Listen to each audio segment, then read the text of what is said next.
Thanks for listening to the AZ12 podcast. I'm Mike Luke, joined by the great William Brad Alice, Cody James Martin, making us appear cooler than we actually are. Hello, William Brad Alice. Hello, Michael. All right, Brad. First of all, I was going to say, we're going to talk a lot of Arizona basketball. Duh. We're going to talk a little bit of Arizona football. Duh. We are a football school. People do need to know that. But people are noticing that ADO is on the thumbnails on a lot of days. Do not blame me. Blame Cody James Martin, but I have no problem with ADO being on there. We like ADO on this show. All right, Brad. First of all, Arizona. Let's rehash a little bit of that Texas Tech game because we haven't had you on since then. What were your thoughts on that? You know, I'm not surprised by the result. I really thought they were due for a loss, especially at a place like Texas Tech. My disappointment is just how pathetic they were down the stretch. Yeah. But no field goal the final 7.5 minutes. Turned what was a back and forth kind of game. And granted, Texas Tech always kind of had him at arm's length, but then it became a blowout and it was kind of embarrassing. We continue to see an inability to get Caleb Love going, and that's just it's baffling to me at this point. It would be one thing if you said, "Oh, he's going to have 2 good games, 1 bad game," but it seems like it's about 3 bad to like 1 bad good. To mediocre to 1 good game. Yeah. The good news is other guys have stepped up, but then again, down the stretch, I am continued to be slightly baffled with using Townsend and Awaka down the stretch sometimes. I don't think they, especially together. But yeah, you're getting good play out of Bradley. You're getting, for the most part, good play out of Bryant, KJ Lewis. But, I think they're ahead of the game at 5-1. I think they're at a better place than I thought they'd be. But, it makes tonight's game very important because Oklahoma State's just not very good. I mean, they're good enough to beat Arizona if they're not playing well. But if you can suddenly be 3-1 on the road, undefeated at home, 6-1 in conference, you're in really good shape, not only for the NCAA tournament, where I think the last projection I saw was a 6 seed, right? But you're in the mix to win the league. And that's a good place to be considering where they were, after the Bahamas.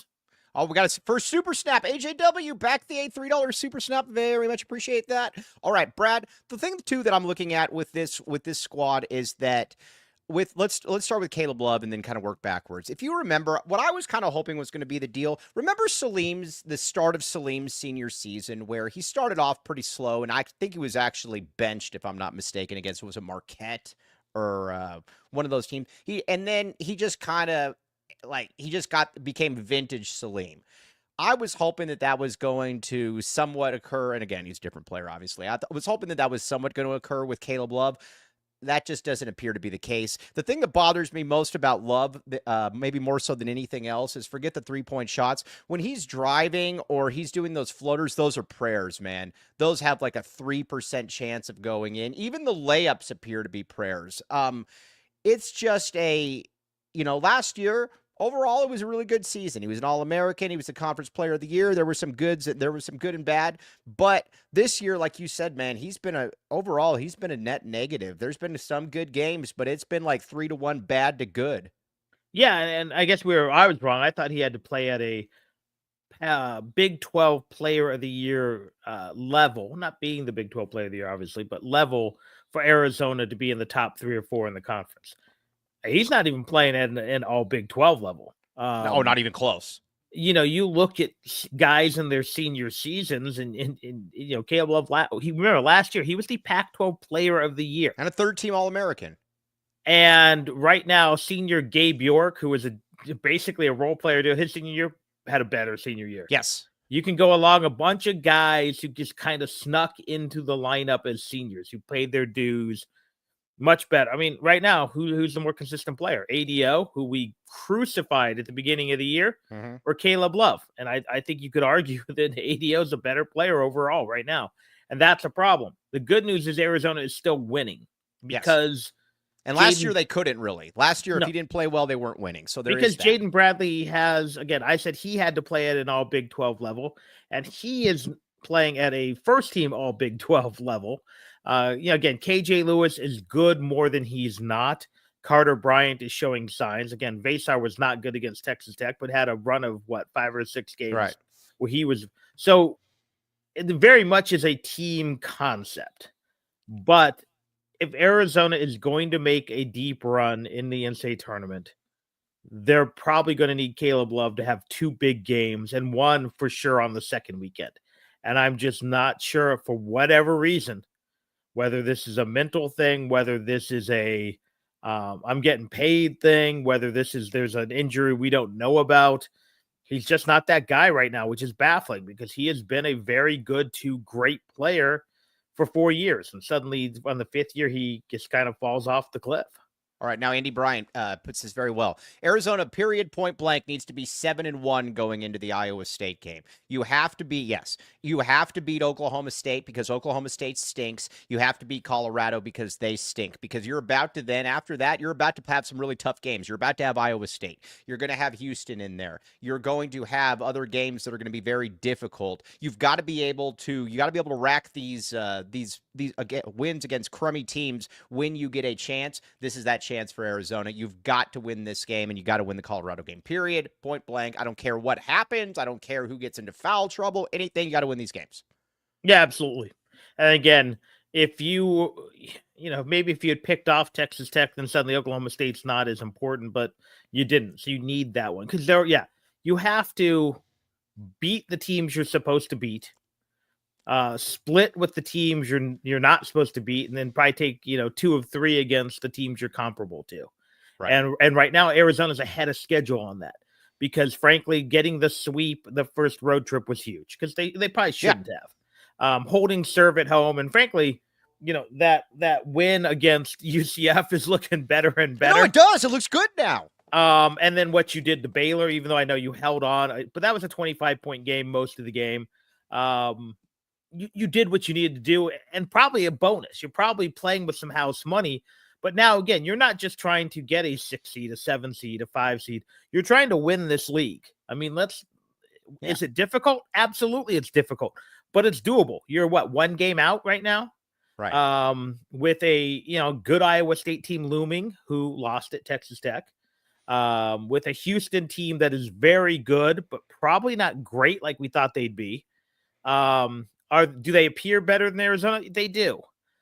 But do they appear that much better than Arizona? I'm not sure.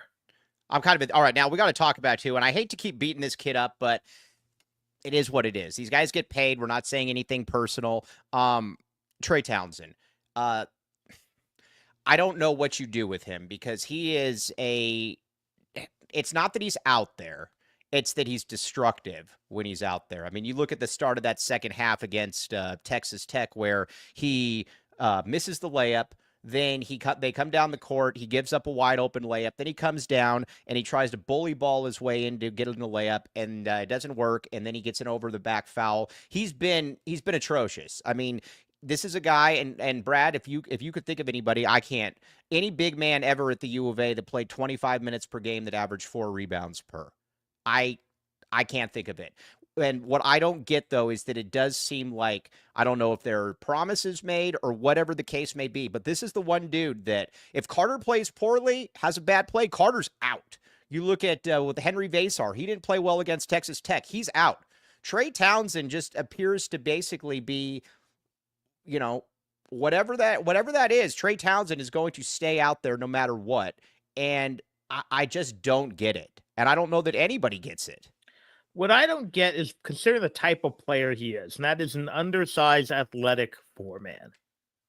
Why he's not more aggressive, especially on the glass. You look at Arizona when they have had to go to undersized guys, and those guys are always aggressive. Yes. From Hassan Adams through Ira Lee. Yeah, I mean, sure. Bennett Davison. And he's just not. And it's not like he's sitting there boxing guys out so Awaka can get the rebounds. He a lot of times stands around. He just stands there. He doesn't box out. He just stands there. And he does that sometimes on offensive end. He's okay offensively. I've meant defensively. Sorry. He's okay offensively. I know he got praised by Tommy the other night for his defensive effort. It looked fine to me, but nothing to write home about. So I don't know. The only thing I can think of is they just don't think they have an alternative, or they're worried about getting future transfers. Because they've already probably had to play Awaka less than they thought they were going to. But Awaka's fine, though. I'm fine with Awaka. But I think they thought they could coach Awaka up into something better than he is, and he's just not there yet.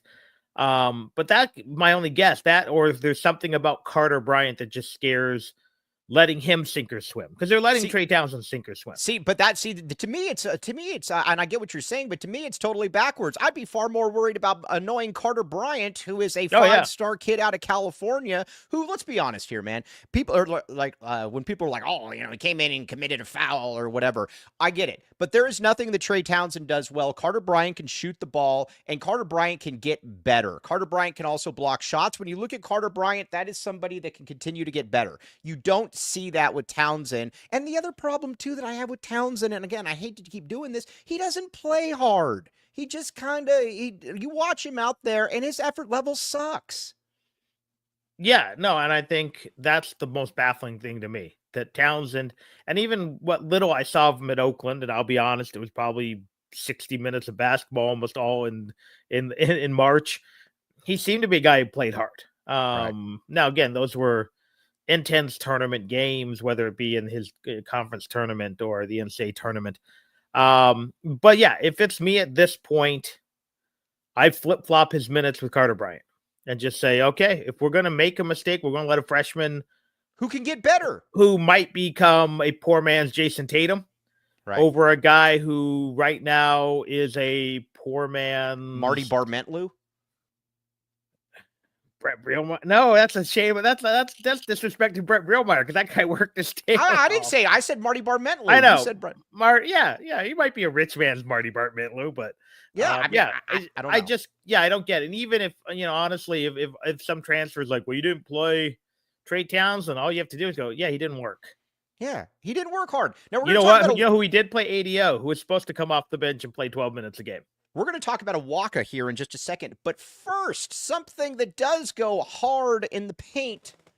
RJ's Frozen Cactus, my friend. We are going to be working on a watch party to get everybody up here. I see our guy Steve Williams, a.k.a. Sly, a.k.a. one of the five best players to ever come out of Saguaro. I see Sly around town getting some cold ones. This is where you need to go, Sly. I will buy you a drink. RJ's Frozen Cactus on Speedway. You might have seen them on Bar Rescue. You can pregame there, and then you can go to the game. They have a very large parking lot. 100 craft beers plus $2 deals, pizza, wings, tacos, burgers, and more. No bad seats in the house. Check it out at RJ's Frozen Cactus. Red Hot Sports Ice Cold Beer. You should absolutely go there, and we're going to have a watch party here shortly. Do it. All right, now, also, Eris Dental. Now, William Brad Alice, do you wear a mouth guard at night? You strike me as someone that wears a mouth guard at night, or if you don't, you should. I do not. I wear a mouth guard occasionally when I play hockey, but not when I sleep, no. Well, you know what? You should be. If you're a grinder, you should. I am a grinder. Unlike Trey Townsend.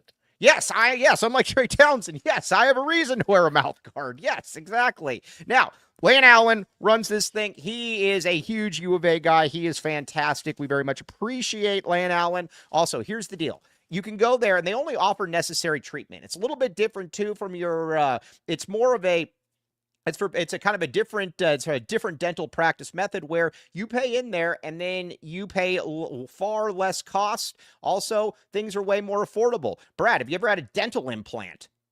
I have not, no. Oh, those things can cost as much as Dennis Walsh's plane. That's how expensive those things are. And that's pricey. Yes, exactly. You do not. But if you go to Eris Dental, you will be in a much better spot again. And they got cheap replacement mouth guards, retainers. You check it out. Tucson Teeth, my friend. Tucson Teeth. Go there and say that we sent you. Very much appreciate that. Okay, now, Brad, let's talk a little bit about where we're at then with what I do not understand, and I'm going to keep going back to this. It does not make any sense to me whatsoever. Why can't you play Awaka and Veesaar together? It's not like Trey Townsend is spacing the court.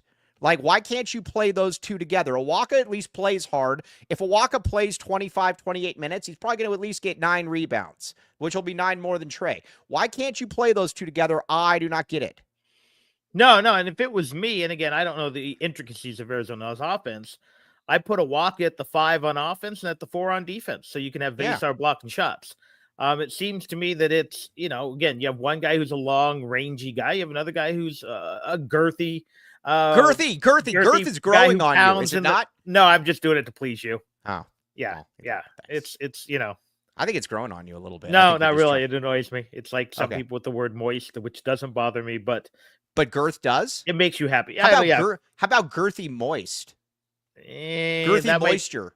Don't Google that. Just don't girthy Google moisture. That. Yeah, probably not. Yeah, probably not. But yeah, it seems like they could play together. Again, Awaka has no polish to his offensive game, and Veesaar does.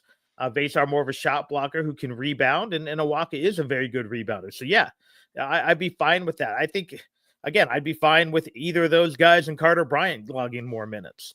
I'd be fine even going real small and go, one of the smaller wing guys there. I'm fine with that. I want to see less Trey Townsend unless it clicks, but I just don't see it clicking. Yeah, I don't see it clicking either. I do not understand why they won't do that. Now, there are some other things. We are going to get to football. Obviously, we are a football school. That's something that we obviously do need to talk about a little bit. But now, looking at the rest of this roster and where you are going forward, the thing of this offseason, and I was thinking about this yesterday, is you need to get a good power forward in here next year. Koa Pete will come in here and look like Sean Elliott taking over for who's a crummy small forward here. I don't want to say a crummy small forward, but it'll be immense. If Koa Pete is coming here, that will be that's the problem. Arizona really has never had a crummy small forward. Yeah, I was going to say they're really wing forward. The only one that I could think of that, I mean, all of them were like, I'm trying to think, maybe like, I don't know. Arizona really hasn't. The worst one, and I'm using that with air quotes, worst, because he was still pretty good, was Corey Williams. Yeah, that's what I was He's going the to say. only one in a long run who didn't play at least a minute in the NBA. Right. And he was still and Corey was a fine player. Yeah. No, yeah. I mean, you have that run. If we're counting, I forget his name. Guy was next to Pete Williams. Smith. Eddie Smith. If we count him as a 3, even though he was more of a 3-4 combo guy, Arizona's run of NBA, because Smith played a little bit in the NBA, run of NBA small forwards or wings. Jamel Horn. Boom. Irish Mike. Jamel Horn. He played the 4. More than he played. Did. He played the 4. He did. Yeah. He did. I mean, but he was supposed to be Richard Jefferson 2.0, though. I honestly, I was talking about this the other day. He is one of the 3 guys I was most wrong on. You thought he was going to be RJ? No, I honestly thought he was going to be what Iggy was supposed to be. Oh, yeah. That's bad. When I saw him at like Pangos and stuff like that, yeah, he was rebounding. He was no look passing up the court. He was Johnny Horn on the sideline. Johnny Horn before they were mysteriously from Seattle when they were back still from San Diego. Yeah. I think he was a really good kid too, but just all things between him being a little bit of a head case, the KO stuff, the coaching changes. Do not blame KO. I'm going to blame KO a little bit. I'm going to blame him a little bit. Yeah. Yeah. KO was kind of a jerk.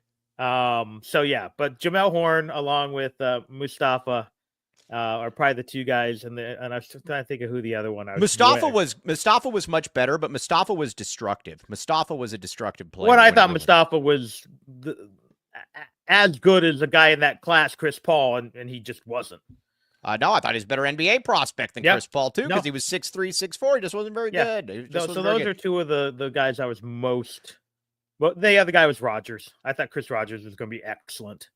You know what's weird about Chris Rogers is Chris Rogers was actually, for being he, and anybody that knows his background, that's about as bad a background as you're going to come from. So I always preface it with that.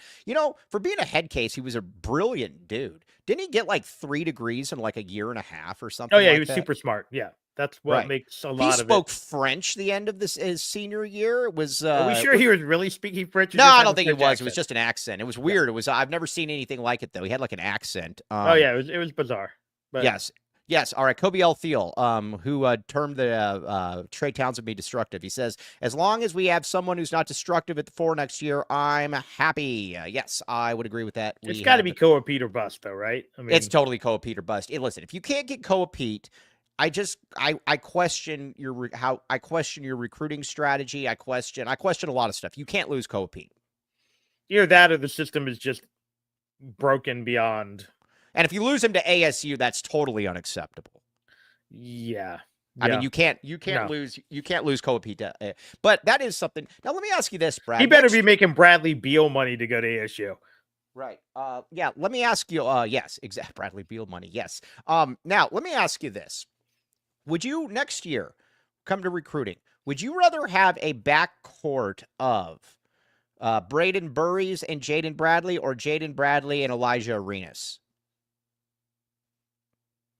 Not having seen them in person, which Yeah, I it doesn't don't matter. get. My gut feeling is Burries might be the better player, but Arenas is the more important recruit. I agree. I'd rather have Arenas. Yeah, and again, that's because there's also that chance that Arenas gets enough in NIL money and marketing opportunities that he stays longer than Burries does.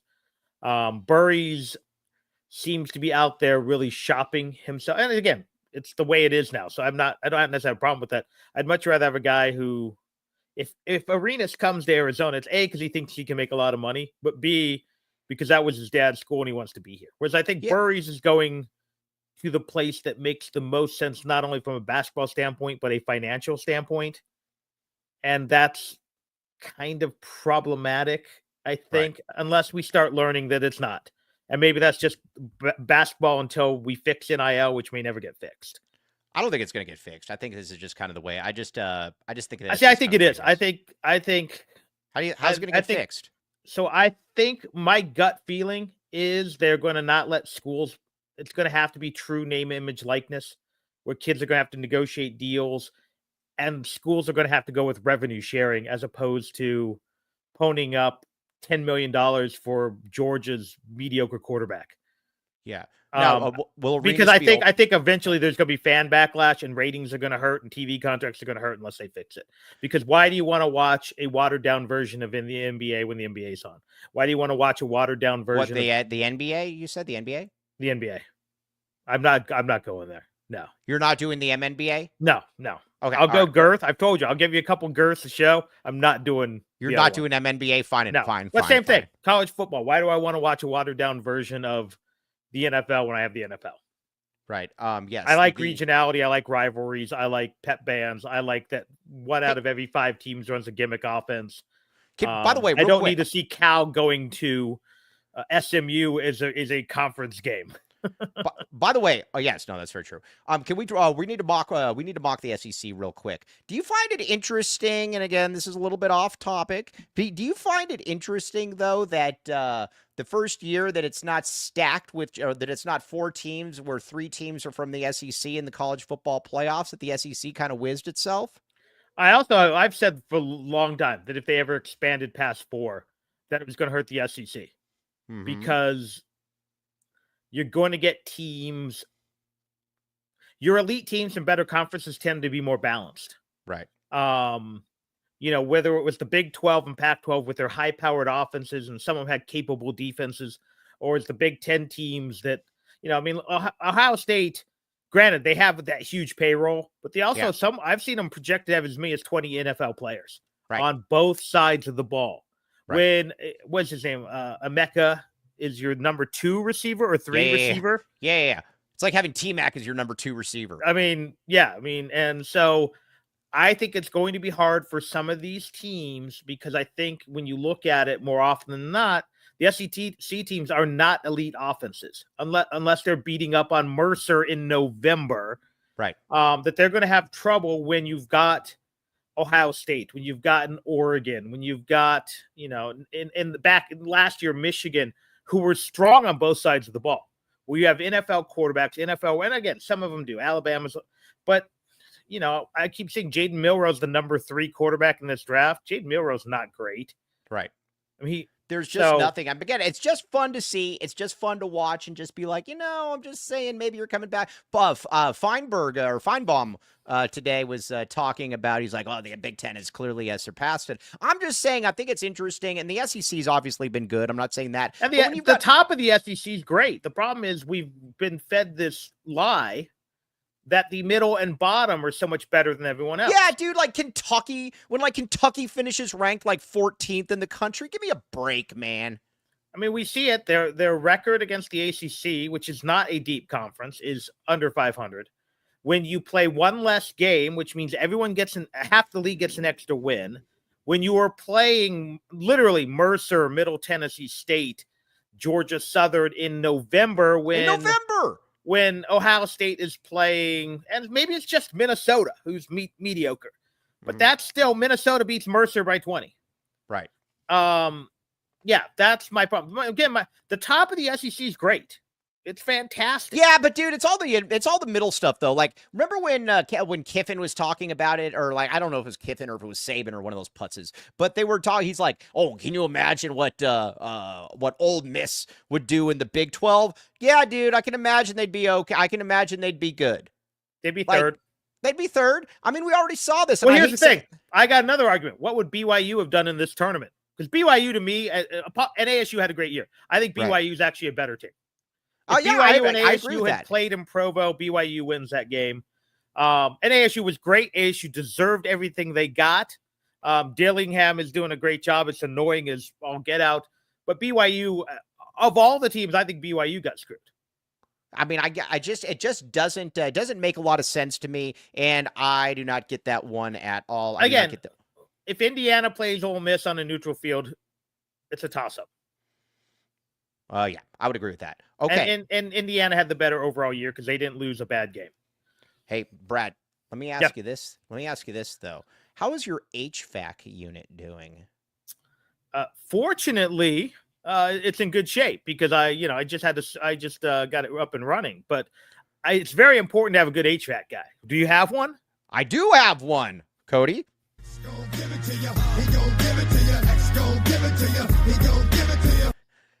Comfort X HVAC, my friend. They are raising the bar for heating and cooling in Tucson. And trust me, you want to know about this company. Here's the deal. Free routine maintenance for first-time clients, and it is a small business with big savings. They are not looking to take money from you because they do not have all of that bureaucratic red tape that you got to pay into. They don't have to do any of that. Here's the cool thing about it, too, is they've got an incredible deal for new clients. Mention code Wildcats. You got to mention code Wildcats because it makes us look a lot better and it helps them as well when you call, and you'll get free routine maintenance or 10% off your first service. Very, very good. Very, very good. And whether it's your home or business, they deliver reliable HVAC solutions tailored to your needs. And here's the cool thing about it, Brad. When you go with Comfort X for a premium HVAC installation, you can get up to 10 years of routine maintenance included. Again, small business, big savings. Check it out right there. But again, code word Wildcats for 10% off, my friends. Check it out.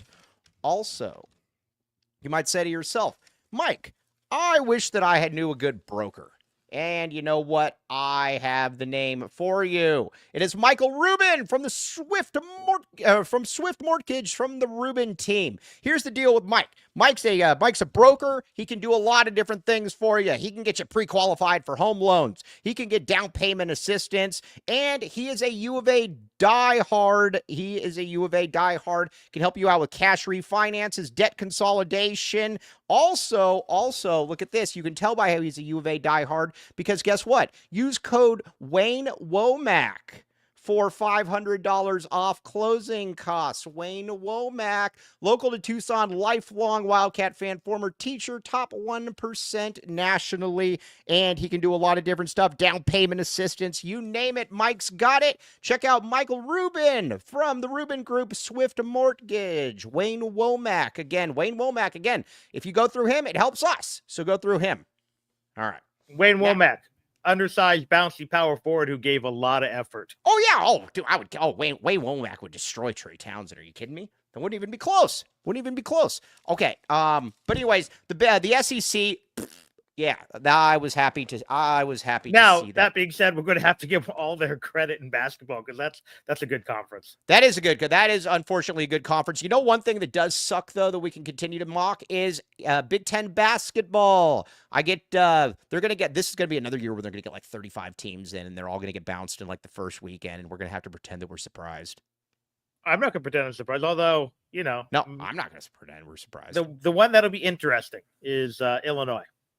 Oh well, I mean, you got Boswell. Really good, right? They look really good right now, but yeah, and plus you got Boswell. You know what's weird about it? And I know I say every show I'm not going to talk about it, but I'm going to talk about it again. All these Illinois people that keep telling me, "Do you miss Boswell?" No, he's shooting 25%. I do not miss Boswell. Period. That graph was perfect. That was perfect. It just because is what he there is. is going to be one game a year, 2 games a year, or even a month where you're like, "Wow, yeah, wow," and then you're going to be like, is he eating a sandwich on the bench? Yes. Is he like burning sage, or what is he doing out there? So, yes, I don't get it. There was a guy that tweeted at me and he's like, "You got to watch him. It's poetry in motion." No, it is not. But the Riley kid though, who Arizona was good. in, he's really good. He's good. They could have used him. But at the end of the day, it's going to be Michigan State being the last team standing in that conference. Yeah, that's the way it generally is. A, they have the best coach. B, he just knows how to put teams together. And they're going to win every game in March. Aren't they on like an 11-game win streak or something like that? Yeah, and they're going to win every game 53-49 or something like that. I haven't even looked at the team, but they have to have a white guy with a crew cut playing center. Or power forward. They've got a guy from an impoverished steel town who looks like a linebacker playing one of the wing spots, probably the 2 guard. I mean, that's just how they are. Yeah. Who shoots remarkably well considering he's jacked. They've got one guy from Flint, at least one, maybe 2. Yeah, again, impoverished steel, Flint or Akron or Toledo Akron, blue collar Grand city. Rapids, yes, and he's jacked to the gills and shoots, and he's and they play really good defense. They're going to beat you up, and they're going to have one guy who's incredibly clutch. Yes, that's going to be Michigan State basketball since Magic Johnson left. That is going to be the case. Now, I want to make fun of Mick Cronin here for a minute. Listen, I do not want to hear anything from UCLA people about Mick Cronin complaining about traveling. You guys made that deal. Hey, have you ever seen anybody like Mick Cronin in college basketball that absolutely will never, under any circumstances, take any blame for anything? He will always call his players idiots, and he will complain about the roster that he put together, and will complain about the officiating. This guy is just a turd. No, I mean, he is refreshing in that he must be fun to quote if you're covering him, because there's one thing, you get we just didn't coach well enough. Right. This is on me. But at the same time, again, money talks. I don't know, but I don't understand why anyone would want to play for him. Boring style. Doesn't really send guys to sends okay to the league. I mean, he sent guys who probably shouldn't be in the league to the league, but then guys who should be in the league aren't going to the league. And he's an a-hole. So I just don't get it. I do not want him whatsoever. I do not want him. You guys can have He almost acts like he's trying to get them to fire him. Well, it's almost like what are you going to do? Fire me? Yes, I will fire you. Plus, you know how annoying it would be to have to root for that guy? I have a feeling, though, if he's your guy, there's some people who just love it. Yeah, he's saying the thing about the ref, I think.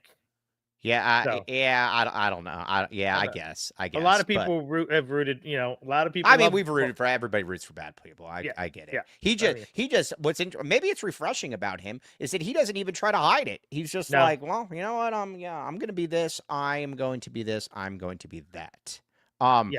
All right, now, as far as Oklahoma State goes, we're going to get a prediction here. Then we're going to get to football because people need to understand here that we are a football school. Brad, you've grown up here. Listen, man, when you preserve the right to punt as one of your mottos of the 90s, you know that you are talking about a football school. This is true.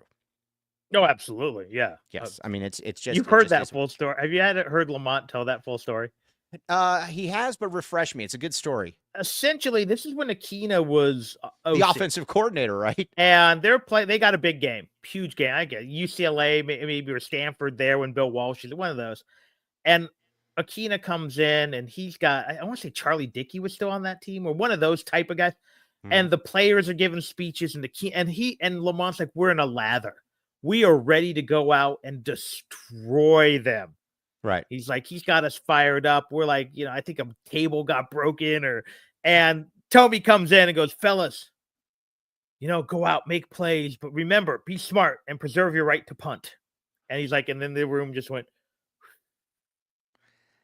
Yeah. I think they still won the game, but it was one of those 10-7, 12-9. Yeah, it's just like, I don't like it. I do not like it, but it is what it is. Okay. Oh, we're gonna have Chris Hudson on tomorrow.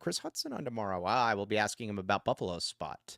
Also, everybody hit the like button. We only got 50 likes. Come on, what are we doing around here? Come on, everybody. What kind of operation are we running around here? All right. One last key, and then we're going to get to some football. When it comes to, I think Arizona's going to win today. I think Arizona should win comfortably. There is one player, though, that every single game I needed him to be a very good player for Arizona, and that's KJ Lewis. I'm going to keep coming back to this. I do not believe with KJ Lewis that it's not a Caleb Love situation where if he's just jacking up threes and he doesn't go in, that he's not good. This is a dude that I don't even want shooting threes, but he's pretty good when he gets into the paint. He's a pretty good facilitator. When he's playing hard, he's a good finisher. I need KJ Lewis to basically always have good games because his game is not predicated on shooting the ball. How about what you say, you, William Red Ellis? No, I mean, if he's hitting, let him shoot. If not, make sure he rebounds or dishes assists or gets steals or he does so many things well that he doesn't have to shoot well to be a game changer. Right. Which to his credit, we've seen Love do a little bit. He had that big block the other night and he has been dishing some assists. But no, KJ Lewis scoring is secondary to doing all the little things, the dirty work. But he's good at that role, though. Yep. No, he is. He reminds me a lot, and again, it's not a perfect comparison. That's far from a perfect comparison, but like we talked about, it's a lot kind of like Reggie his first couple years here, where be that tertiary ball handler, be a finisher, defend, be the connector, do that kind of stuff, and you're good at it. Again, as a different type of player, first couple year Luke Walton, assists, rebounds. He wasn't a great defender, but he worked his tail off, and that's what when KJ is playing well and not picking up technicals and he can sulk every once in a while, but when he's doing all the little things, and then the points are going to come because it seems like the more he hustles, the more he facilitates, the more he suddenly gets into the lane and gets that little layup or gets that tip back, and then the shot starts falling where he gets the steal at the top of the key and he's dunking by himself. So yes, he's got a lot of those little things that lead to the big things. All right, AJW says Love still has time to redeem himself this year. You're absolutely right. He does, but he needs to get moving. We need better Caleb Love. Mike, do you know when the Big 12 football schedule will be released? We are a football school, and we are going to get to that. I do not know that, though. I wish I did. But we've got to pay the bills here first. We've got to pay the bills. And you might say to yourself, man, Mike Luke, that guy does not make any money. You are right. But guess who could help you, though? Longview, my friends. Longview. This is our guy, Andre Veras. He's the big wig right there. And here's the deal with Longview. Insurance and investments, a trusted partner for your financial future. Andre is the man. I've known Andre a very, very long time. Andre is uber successful in life. He is one of these people that gets life.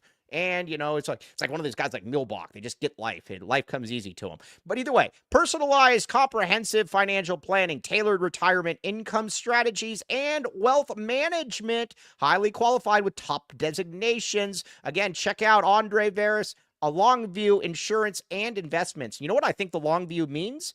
Like Longview, like they're looking for the long view of insurance and investments. I think that's what that means, Brett Alice. I would agree. I don't think it's a reference to the Green Day song. No, I don't think it is either, but they are also a trusted partner for your financial future. So again, check it out. Again, I would highly recommend Andre Veras. He is the man. Also, Baggins. Now, Yum. everybody out there, we like Baggins a great deal on this show. We like Baggins. Here's the deal, though. There's a process here. You just need to set up an account. It's free. It's easy. If I can do it, all of you can do it. We need to get, but again, and you go in there and you use the code AZ12 for 15% off. Yummy, yummy in my tummy. Locally owned and operated. Brad, do you like Baggins? No, I love Baggins. Oh, good. Yeah. Hey, Here's the problem with Baggins. Every time I get the sandwich, we're just going to have the sandwich. Right. I'm not going to eat the cookie. Yep. You're going to eat the cookie. No, you always eat the cookie. But I always say I'm not going to eat the cookie. I'm just going to eat the sandwich. I'm going to be reasonably healthy, and that cookie gets eaten every time. No, Dennis Walsh, no, the code isn't for just one time. It's for every time. Use the code AZ12. Come on, man. Yummy, yummy. Everybody out there, AZ12, though. It makes me look really, really good. The cookies are very good. Also, everything's good there. Everything. It's a very good. And you know what? There's something very American it feels about, very Southwestern-y. Very Southwest. Well, because half the sandwiches are Southwestern, which is the ones I get. They all got great names too, like the Anasazi or something like that. Yeah. No, the only thing they don't have is like the teepee sandwich or something like that. That might be a little. Can you still? My only problem is I end up buying two. I eat like 1.5. They're so good. Oh, and there are 12 locations. There are 12 locations, by the way. So, anyways, check it out. Baggins, again, another one. Get in there. Everybody use AZ12 and tweet it out, too. It looks cool. Our guy Wildcat, or Wilbur's Big Burner, tweeted that out. Have you seen this Wilbur's Big Burner guy? He takes like all my crappy moments from the show, and then he tweets it out on Twitter. I've seen some of them, yeah. Yeah. Either way, check it out. All right, now there you go. Hey, David. To age you, I got to Green Day in college, closer to when I could legally drink than when I got to the U of A. So I'm old. You might not be young, but I'm old. Were you a bouncer in college? No. Would you tell me I could see you being a bouncer, William Brett Alice? No. I mean, a short bouncer, but a bouncer. I was the next best thing. I was an RA, which is kind of like being a bouncer. You are a bouncer. You're a bouncer that doesn't get tips. So, So no, I was not a bouncer. But did you ever get recruited to be a bouncer? Were you like because I'm short. There's a guy. They like him to be tall generally. Did I ever tell you about the time that a guy at the Maverick asked me if I wanted to be a bouncer one Saturday? No, it would have been a very, very bad idea. So anyways, this guy, his name was Nick, and I think his girlfriend was like a server there. And basically like everybody just, and he knew that I was going to be going there. And he basically said that he's like, yeah, both of our bouncers called in sick. Would you mind just like manning the front? And then I said, wait, you want me to be a bouncer? And then he's like, well, I don't know that we would necessarily call you a bouncer. And I was like, but you want me to man the front door? And then he's like, yeah. And I said, what do I get out of this? And he's like, well, you would get what their payment was for the night. And I said, so I am a bouncer. And then he's like, well, technically, I declined the opportunity, though. I didn't think that there was any way that would have ended well for me. Probably not. Yes, exactly. So I will not do that. See, Tyler is Babcock. Right, Babcock? I'm not sure it's a dorm anymore. Oh, the dorm. To be honest. Babcock's still a dorm, isn't it? Oh, okay. I don't know. But yes. Okay. Now, wasn't that the name of the guy that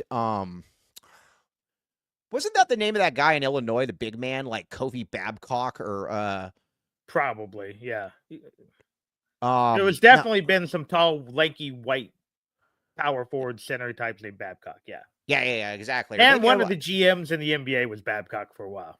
Yeah, no, but I don't think it was. Oh, no.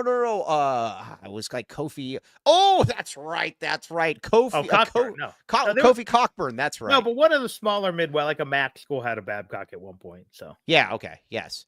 All right, yes, very good. All right, now we are a football school. Oh, wow. We are a football school, so let's get to a little bit of football talk here. The first thing that we need to talk about, though, Brad, is being a football school.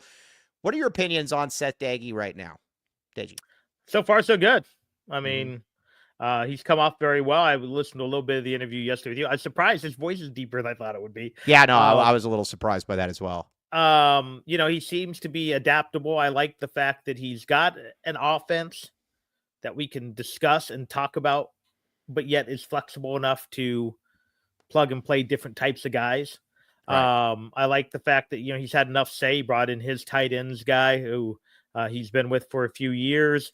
They've upgraded, or at least they're doing that casting a wide net thing and hoping if they hit on half the guys, they're in good shape. But transfer portal, when you mix in the four receivers they brought in, 2 running backs, they still probably need a few linemen, although they've brought in several.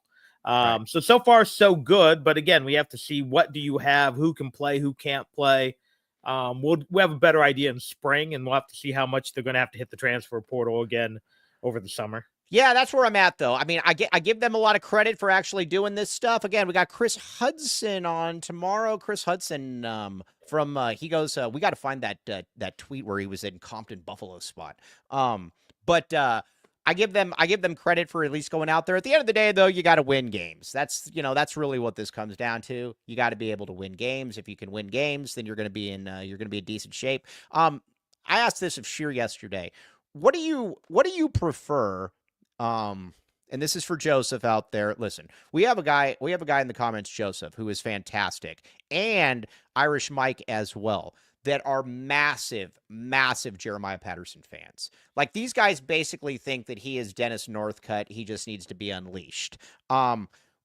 I've always said, guys, pump the brakes a little bit. He might not quite be that, but either way. Last year, it was basically T-Mac, and you had Chris Hunter, who I like, and Jeremiah Patterson, Irish Mike, and Joseph's favorite guys.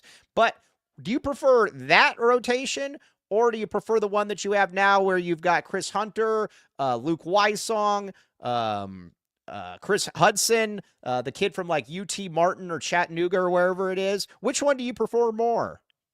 I don't know, because I don't think they used their receivers right last year. Yes, and I don't know what these new guys can do.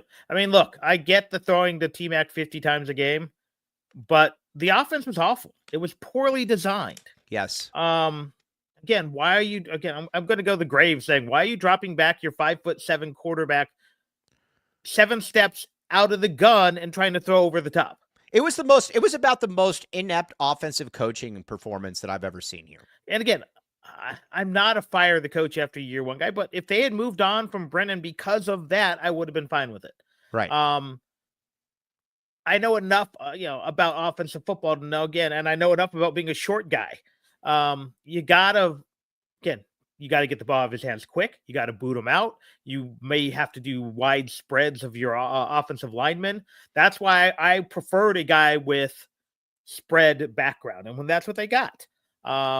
So we'll now see if they can utilize. And it was, again, I don't know still to this day what happened, how much of Khalil Tate was Mazzoni and how much was Keyshawn whispering in his ear. But that was the same thing. He couldn't see. I don't think he could physically see the middle of the field. So what was everything? A 3-yard out or a long bomb. And that was a lot of what Noah had to do last year. I think both of those guys, though. I think Rich Rod, and I've always said this, I think Rich Rod and Khalil Tate, they belong to each other for their personal destruction, because they both didn't realize what the other one was. Yeah.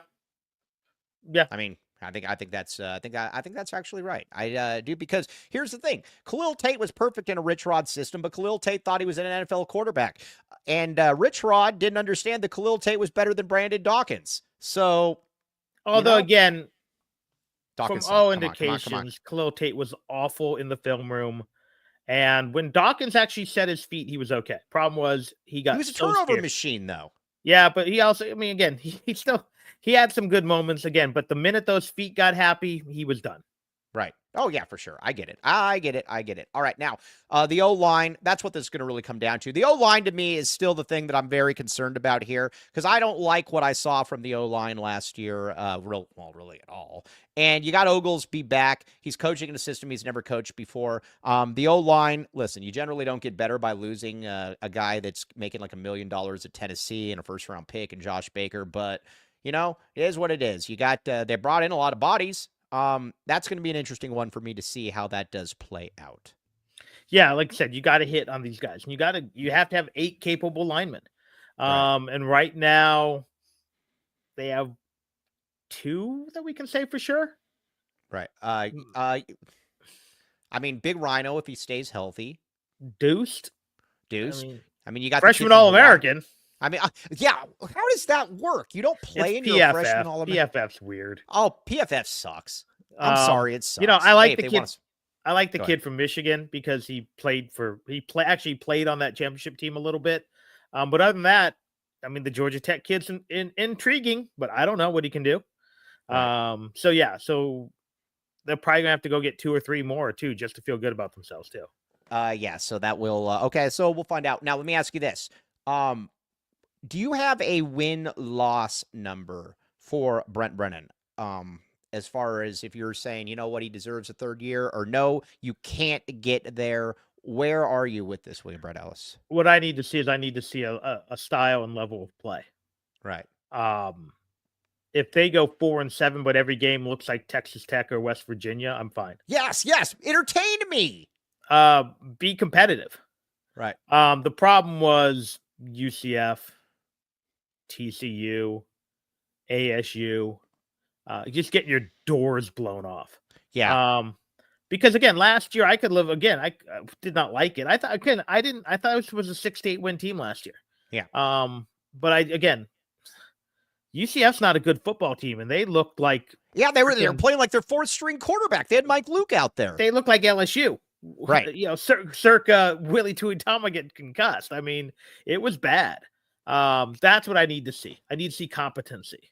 Hey, that was the whole thing. At least when Fish went 1-11, but they were in most of those games. Right. Who was the guy that was here that was who was the guy that was here, the really fast quarterback that really couldn't throw it at all, but he was here under Rich Rod? The Vanilla Jamarcus Randall. Was it Jamarcus Randall? No, that wasn't it. It was like Jamarcus Randall or something. Like he like from like LSU or Alabama or something like that. Oh yeah, you know what I'm talking about? He had like the big cross neck tattoo. And could throw it a mile, but couldn't hit. Yeah, but he couldn't throw. Who was that? I don't know. I know who you're talking about though. Yeah. Jamarcus Randall. Is that it? I think it was Jamarcus. No, but you're in the neighborhood. Yeah, I was thinking you meant guy he recruited, but yeah, he was a transfer. No. He was here and he actually played. He was he played a little bit, and he could run. And I think he actually like played into an overtime or something too. Jamar Randall? Randall. Yeah. Was it Jamar Randall? Gerard Randall. Oh yeah. Okay. What did I say? Jamarcus Randall? Yeah. You're mixing him and Jamarcus Russell. Jamarcus Russell. 2 LSU greats. Yes, 2 LSU greats. Exactly. Hey, who is better? Jamarcus Russell in the NFL or Jamarcus Randall in Jamar Randall or Gerard Randall in college? Yeah. I agree with that. Probably the biggest bust in NFL history. Yeah, I would agree with that. I mean, there's a few others you can talk about, but he's awful. Yes, that was it. He did. Okay, now, also, got to pay some more bills here. Green Valley Decorative Rock, my friends. Okay, now, you might say, Mike, I don't live in Green Valley. I don't live in Green Valley either. But guess what? It doesn't matter because they have a Tucson location. That is the great thing about all of this. And guess what, Brad? They deliver everything. They've got grass. They've got artificial turf. They've got pavers. They've got rocks. And they can make your stuff all look good, serving residents and contractors. Here's the thing, too, is that they can go north to Oracle, Catalina. They can go west to Marana. They can go east to Sierra Vista, Benson. Or they can go south to, what was the south one again? I got to remember that. Hold on.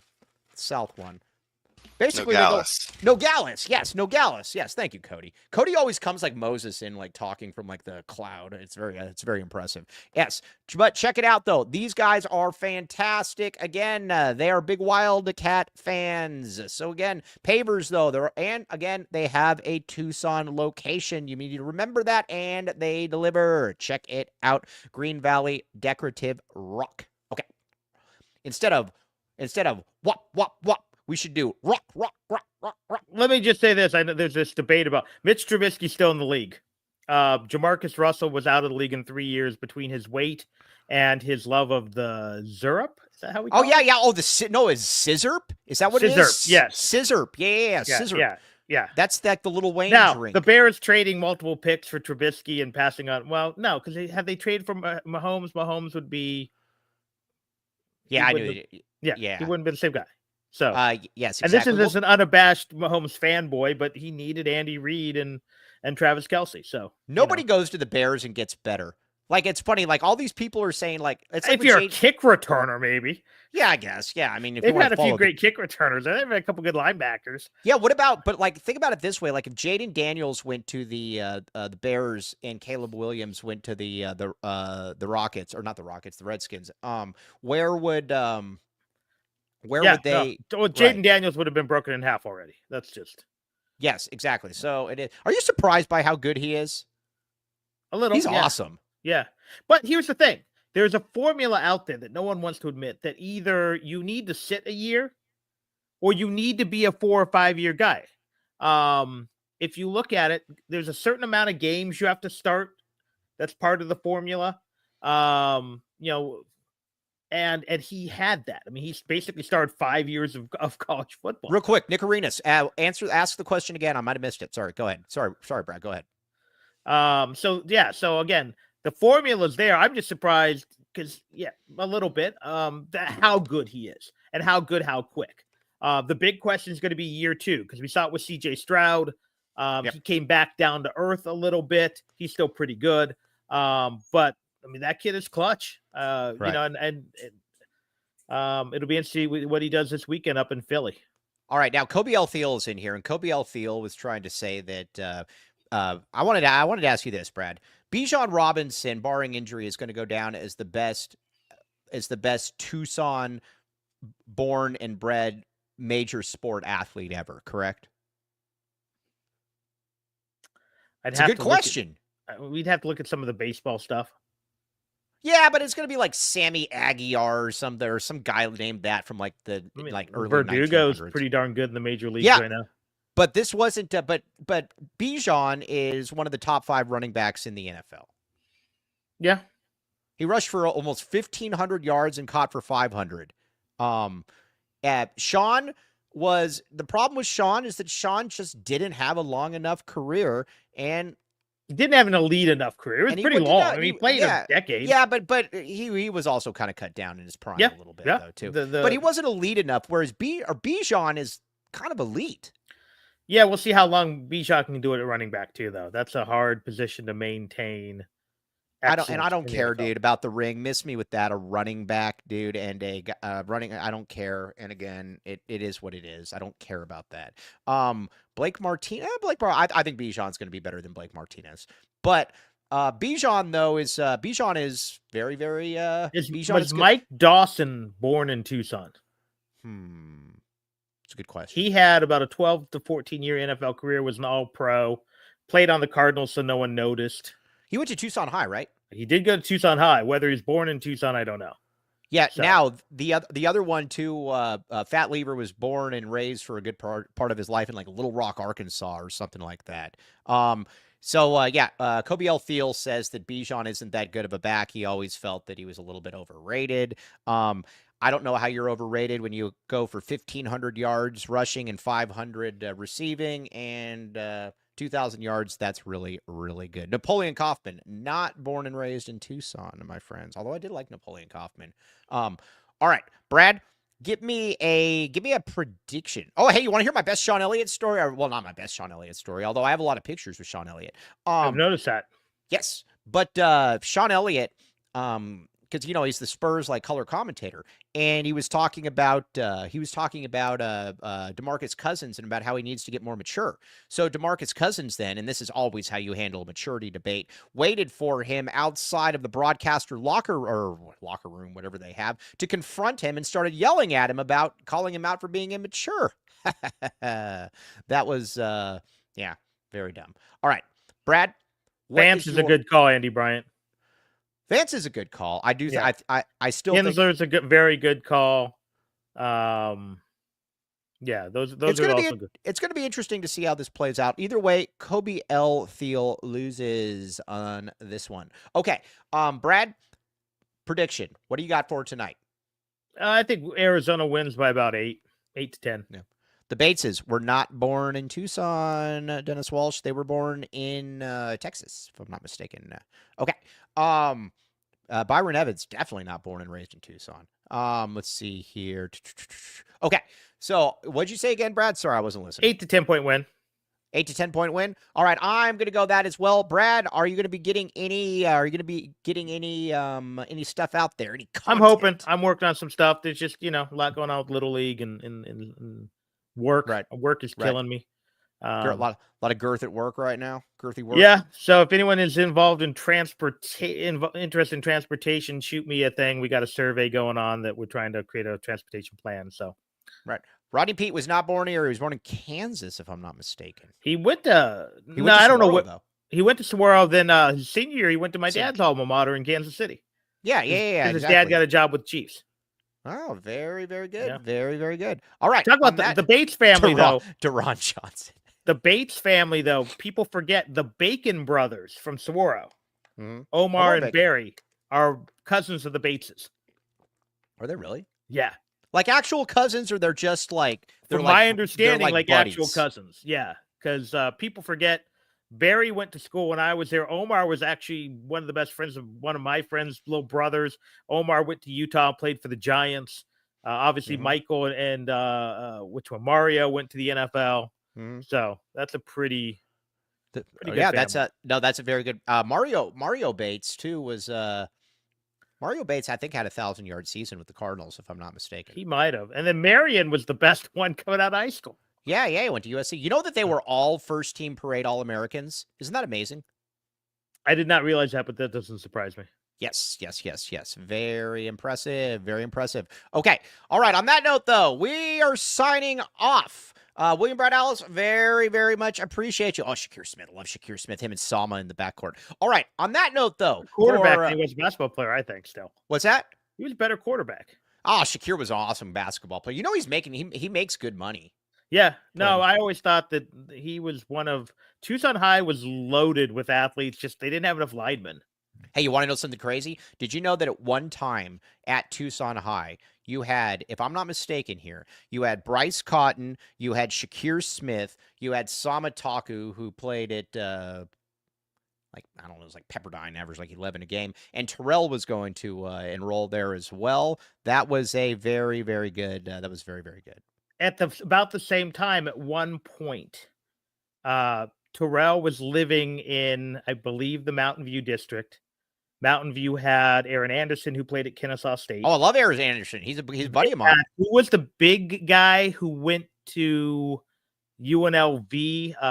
African immigrant kid from I went to UNLV, like Demetrius Morant. Yeah. Then who was the kid who went to Liberty, who played at Foothills? Big, tall, 7-footer, came back there.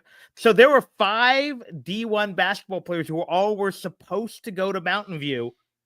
And I think Aaron Anderson's the only one who did. All right. Now, Joseph keeps saying that Cruz Rushing is on that list. No, Cruz Rushing is not on that list. All right. On that note, though, William Brad Allis, we will come back with you tomorrow. Take that. Then we'll do the Tucson High football players who are all there at the same time. Yes, we should do that.